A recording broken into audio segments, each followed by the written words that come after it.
गांव की बहन में। फूलमती काकी, अंजलि दीदी के लिए शहर से फोन आया है, जल्दी से भेजो दुकान पे, नहीं तो फोन कट जाएगा। हाँ हाँ बेटा, अभी भेजती हूँ। अंजलि बेटा, तेरे लिए शहर से फोन है, सब काम छोड़ के जल्दी जाके सुन ले, नहीं तो फोन कट जाएगा। हाँ माँ, अभी जाती हूँ, जरूर मीनाक्षी दीदी का फोन आया होगा।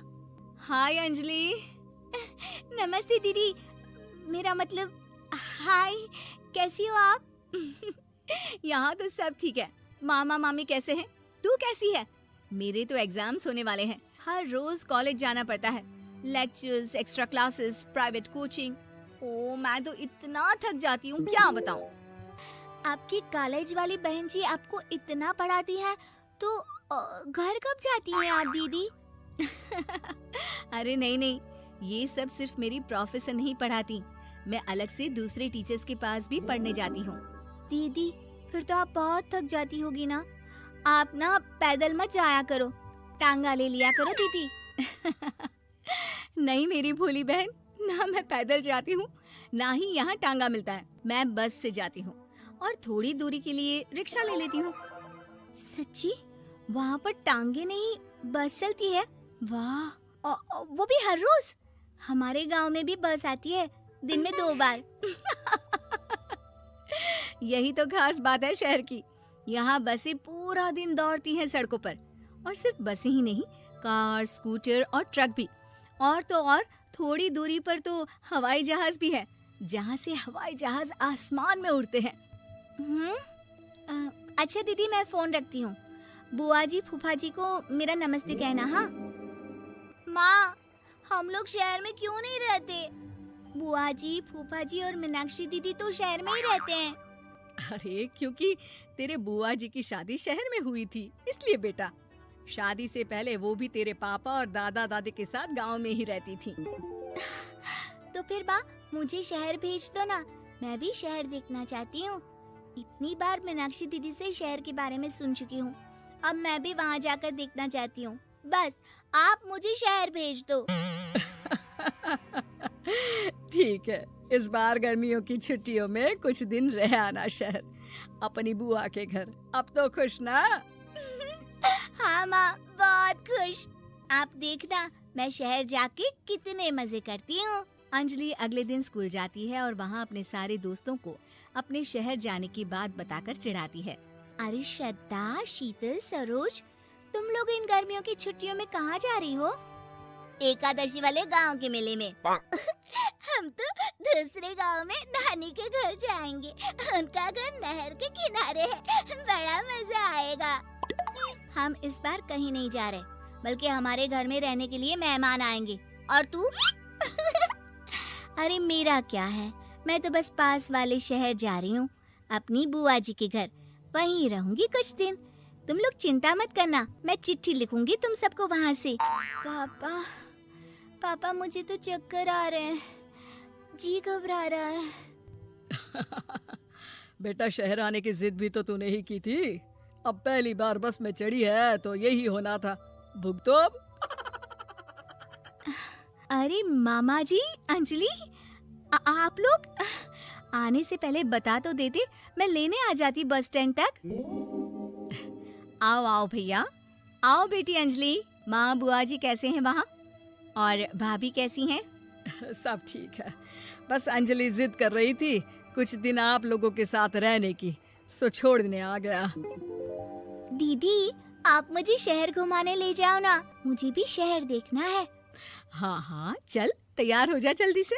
अंजलि तैयार होने जाती है और कुछ देर बाद जब बाहर आती है तो अरे ये क्या कर दिया तूने, मार्केट तक ही तो जाना है, इतनी डार्क रेड लिपस्टिक, इतने बड़े बड़े झुमके और चूड़ियां और चेहरे पर इतना सारा पाउडर।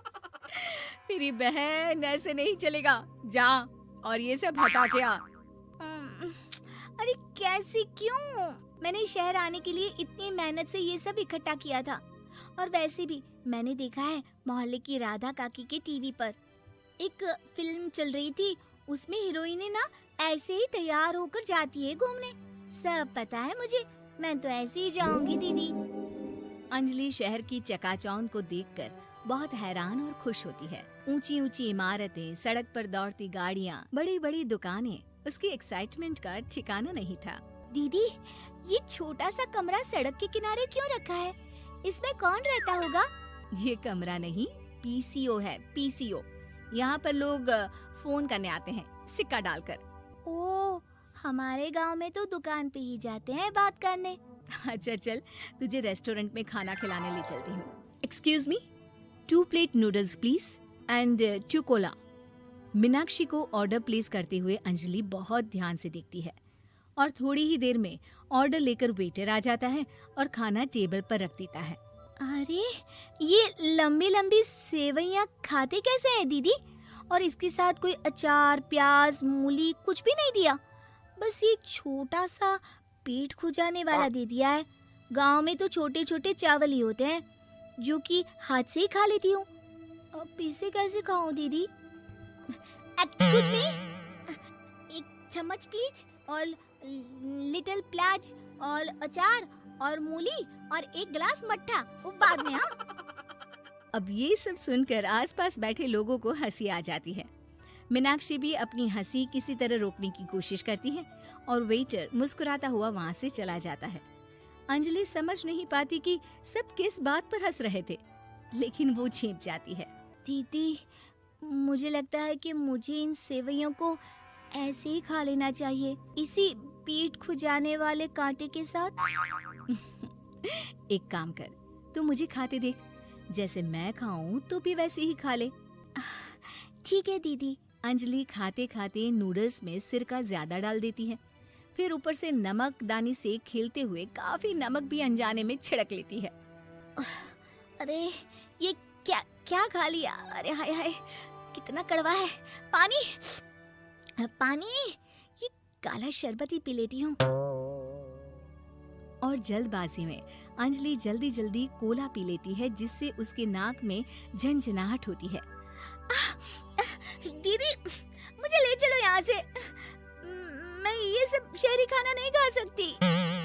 अब शर्म के मारे मीनाक्षी अपनी बहन को वापस घर ले जाती है और कहती है कि देख अंजलि, माना कि शहर और गांव एक दूसरे से बहुत अलग हैं, लेकिन इसका मतलब ये नहीं कि हमेशा शहर ही बेहतर हो और उस वजह से हमें वो सब करना पड़े जो हम नहीं कर सकते। शहर में सहूलतें तो हैं ही, पर चुनौतियां भी हैं। हम जहाँ भी रहें, हमें कभी अपने आप को कम या ज्यादा नहीं समझना चाहिए। और किसी भी नई जगह में ढलने में समय लगता है, उसके लिए तुम्हें दूसरों की नकल करने की कोई जरूरत नहीं है। बेटा, घूम लिया शहर या अभी और घूमना है? नहीं पापा, मैं अपनी गलती समझ गई हूँ। आप गांव ही ले चलिए मुझे।